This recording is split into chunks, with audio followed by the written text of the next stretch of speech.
For more on the violent turn of events in Ukraine, we're joined by Ivan Eland, senior fellow at the Independent Institute. Ivan, why don't we start there as a jumping off point? What do you make of these talks? Can they really kind of lead to more peace and stability, would you say? Well, one hopes so. You never like to see violence like this. The question is, is there enough common ground? I mean, I think when you have protests that go along like this, the demands escalate, and I think they're kind of down to getting rid of Yanukovych, and he doesn't seem to be willing to go since he's cracking down on this, and he may have been cracking down on it in exchange for some aid from Russia. We don't know that what went on behind the scenes there, but certainly, and even if they do get an agreement, can the opposition people, the opposition leaders, control their demonstrators? That's always an issue in cases like this.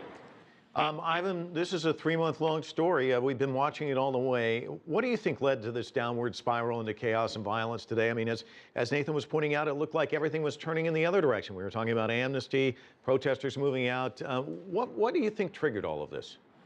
Well, in the Ukraine legislature, they were supposed to bring up these restrictions on presidential power, and the legislators refused to debate that, and I think that may have been the triggering event.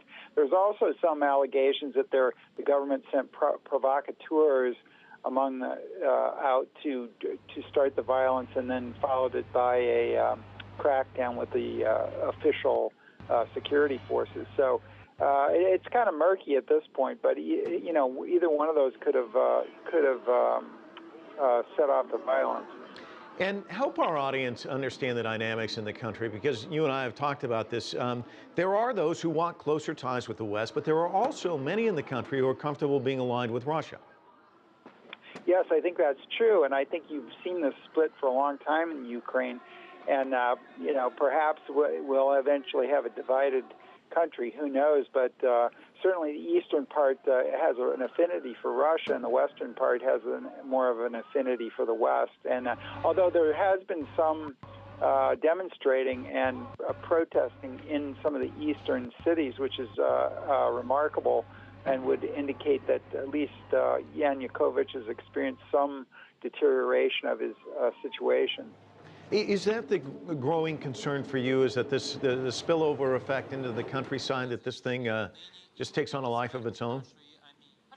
Yeah, I think, unfortunately, there's a lot of guns in Ukraine among private citizens, and also they've been raiding the militia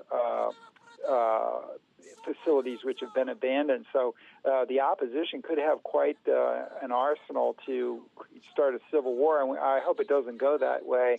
But it certainly seems like the violence is growing more uncontrolled by the day. And let me ask you about Yanukovych, because you brought up his name. Does he survive this?